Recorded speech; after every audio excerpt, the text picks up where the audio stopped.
report also says that there is high unemployment and a skills shortage for many of the professional jobs in the country. Why do you think that is?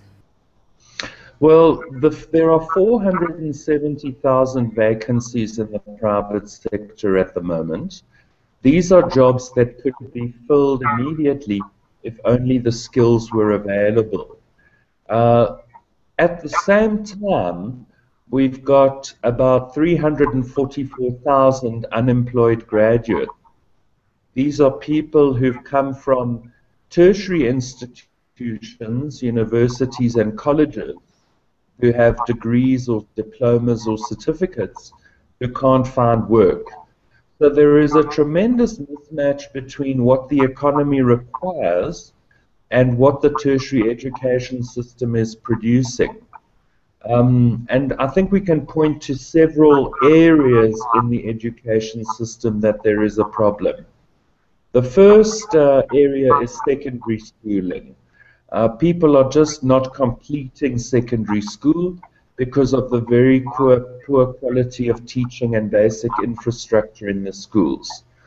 The second problem that affects our skills shortage is immigration of high-skilled professionals. South Africa currently has about 1.2 million high-skilled South Africans living in other countries who've emigrated there more or less permanently. And then the third reason affecting our skills shortage is that we're not capacitating our higher education institutions, particularly the university. Our universities function relatively well, but government has decided recently to divert billions and billions of rands into our FET college system, where the quality is just not there. So the skills shortage is a multifaceted problem. There's no easy quick fix. But certainly government is not helping the problem in any of the sectors where government is active.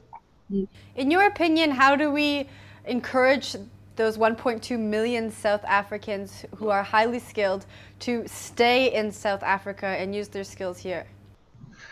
The previous Adcorp employment index, the one for January, reflected on national migration patterns. And we identified that 359,000 high-skilled South Africans had returned to the country in the previous 5 years. A large part of the reason why they returned is because international labor markets have become weak, particularly in the English-speaking countries to which South Africans have traditionally immigrated, like the US and Canada, UK, Australia, and New Zealand. What that tells me is that migration patterns are very sensitive to differences in economic growth.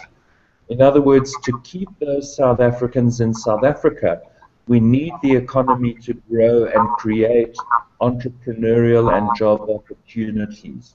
So economic growth is, which has eluded us in South Africa for most of the last 20 years. Economic growth is something that would drive all sorts of wonderful things, job creation, it would reverse immigration, etc.